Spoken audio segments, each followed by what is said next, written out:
Salut tout le monde, j'espère que vous allez bien et que vous passez une super journée. Je vous retrouve aujourd'hui avec cette super luminosité pour vous faire cette vidéo et j'espère que la qualité est potable. Bref, je vous retrouve aujourd'hui pour la première vidéo livresque de la chaîne, le premier update lecture. Comme vous le voyez au titre, j'ai choisi d'appeler ce rendez-vous au fil des livres. Et je remercie les personnes qui sur Facebook m'ont aidé à choisir parce que c'est pas si simple que ça de trouver un nom pour un rendez-vous comme ça. Je vais aussi vous dire que dans ma dernière vidéo, j'ai dit que je ferais un update tous les 3 romans, 3 bandes dessinées, 3 albums. Mais changement de plan, puisqu'en fait, ça voulait dire mettre en attente des livres. Et j'ai pas du tout la place pour ça, je me voyais pas éparpillée par tous les livres, ça aurait été un petit peu ridicule. Donc voilà, je ferai juste tous les 3 livres lus, que ce soit album, roman, je mélangerai tout. Bref, assez blablaté, je pense que je vais maintenant commencer par le premier livre que j'ai envie de vous présenter. Donc c'est un livre que j'ai lu en février. Il s'agit de Le cirque des rêves de Erin Morgenstern, paru aux éditions Flammarion. Alors, l'histoire se passe comme son titre l'indique dans un cirque assez particulier. Déjà, c'est un cirque qui est tout en noir et blanc comparé au cirque traditionnel. Et c'est un cirque où il y a beaucoup de chapiteaux et non un seul. C'est à vous de choisir où vous voulez aller. Si vous voulez aller voir un illusionniste, un funambule, sachant qu'il n'y a que les meilleurs numéros ou presque. Il y a également des chapiteaux sur lesquels il y a des jardins des glaces ou des choses encore plus extraordinaires. C'est un cirque qui est ouvert début de la nuit jusqu'au début de l'aube. Donc c'est assez particulier aussi, c'est différent des horaires traditionnels. Un cirque donc qui est unique en son genre, qui sort de l'ordinaire, qui est magnifique, splendide. C'est le cirque des rêves. Derrière cet aspect donc miroitant, scintillant, qui fait rêver, qui est extraordinaire, comme je le disais, il y a une compétition entre deux jeunes illusionnistes, Célia et Marco, une compétition pour laquelle ils sont entraînés depuis qu'ils sont tout petits, c'est plutôt un défi. Donc Célia a été entraînée par son père et Marco par Alexander, un homme qui l'a adopté dans le but de l'entraîner à ce futur défi.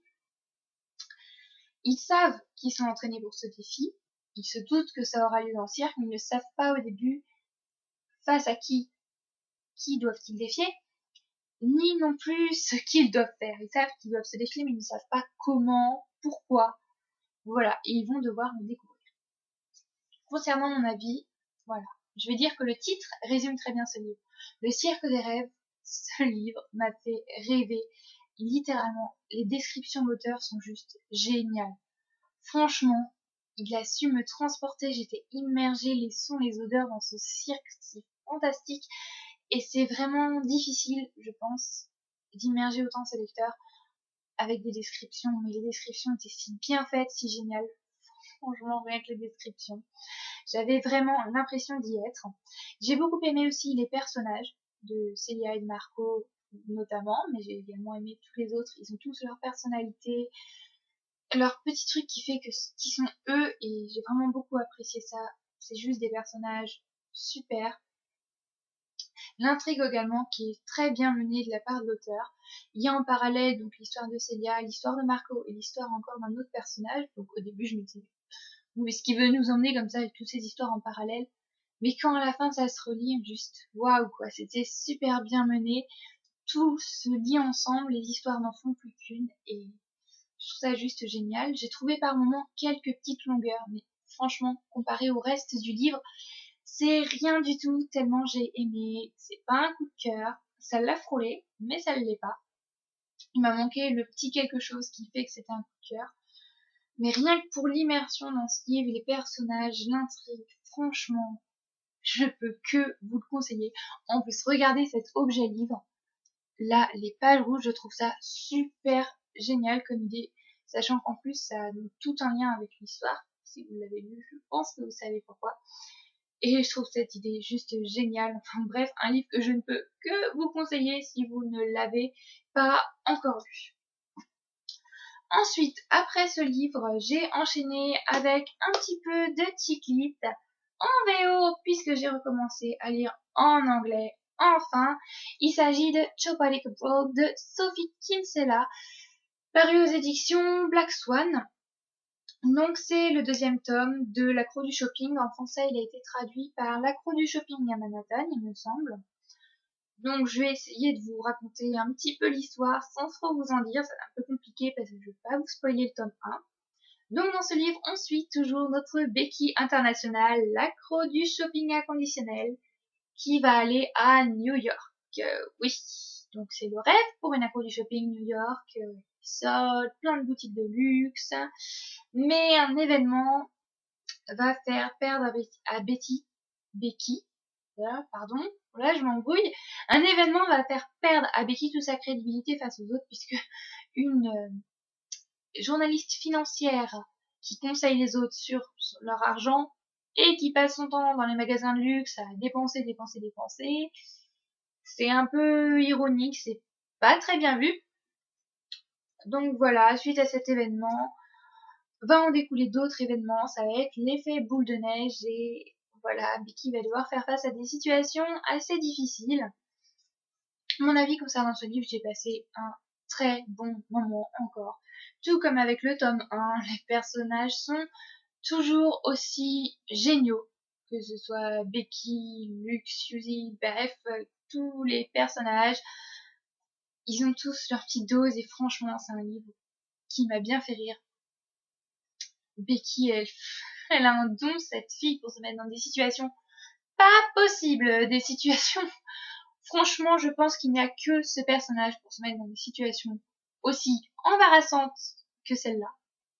On va suivre dans ce tome l'évolution de Becky, donc son évolution professionnelle, puisqu'en allant à New York, elle va se voir offrir d'autres postes, mais aussi son évolution personnelle, sa relation amoureuse et sa vie en général. J'ai beaucoup apprécié ça. Et à la fin du tome, on va découvrir complètement une autre Becky.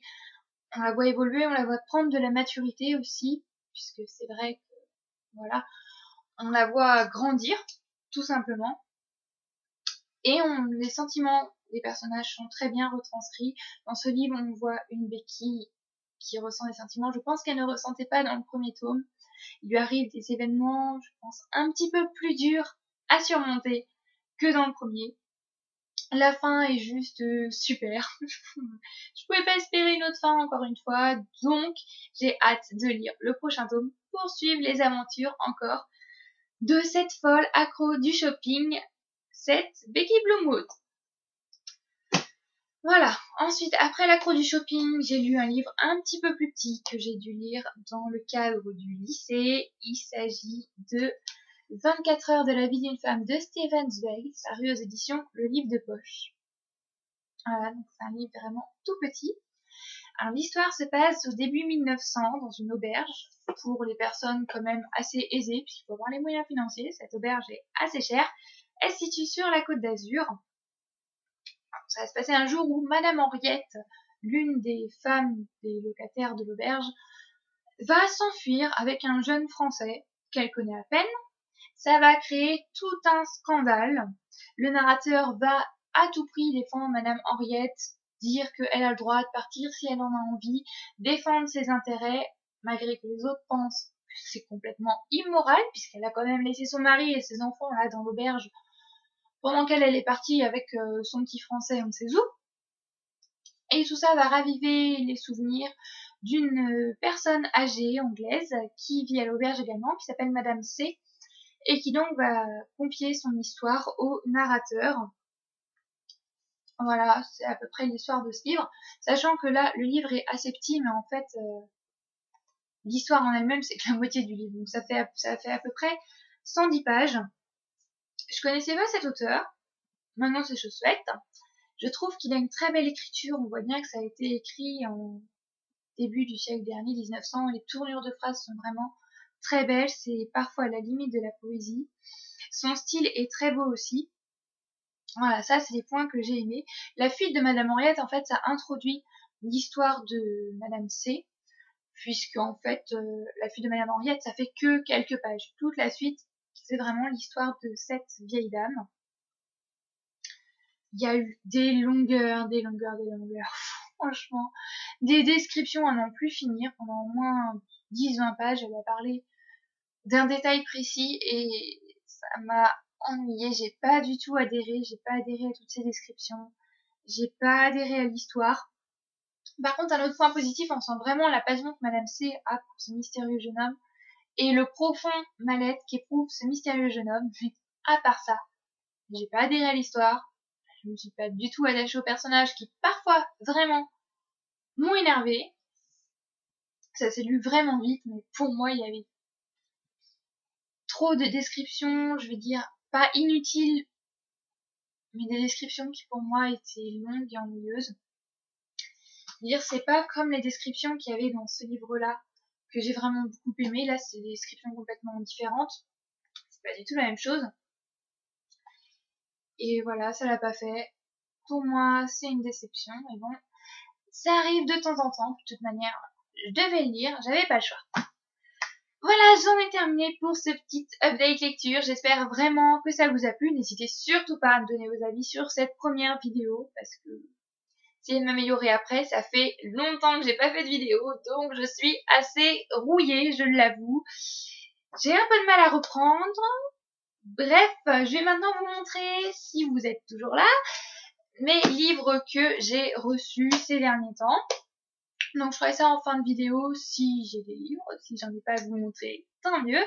Le premier, je l'ai acheté à Leclerc avec mon pass Culture Sport, puisque j'avais une réduction de 8 €. Et quand j'ai vu, il est sorti en poche, je me suis dit, il faut que je le prenne. Il m'attendait en fait.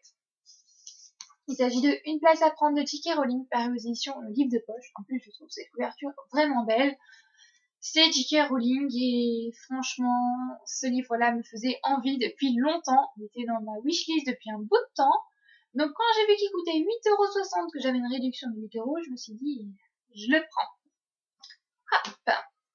Le deuxième livre, c'est le meilleur, je suis juste trop contente de l'avoir, puisque maintenant je recommence à lire en anglais, j'ai commencé à acheter des livres en VO, d'autant plus que les couvertures VO sont vraiment plus belles que les couvertures françaises. Enfin bref, c'est une autre histoire là. Il s'agit de Ruby Red de Christine Geer, les éditions, je ne sais pas. Voilà, franchement, regardez ce livre, il est juste magnifique. Oh, en plus, on sent le relief là. Et c'est un hardback. Il est juste génial. Et je suis juste trop contente de l'avoir, franchement. En français, il a été traduit par Rouge Ruby, il me semble. Ce que j'ai compris, c'est l'histoire d'une fille qui a un don pour voyager dans le temps. Et j'adore les histoires de voyage dans le temps. Et franchement, il a l'air génial. Et en plus, il sera trop beau dans ma bibliothèque. Fille très superficielle, qui aime juste avoir des beaux trucs. Ridicule! Voilà, j'espère vraiment que cette vidéo vous a plu. En attendant, je vous fais à tous plein de bisous et je vous dis à très bientôt dans une prochaine vidéo. Bye bye!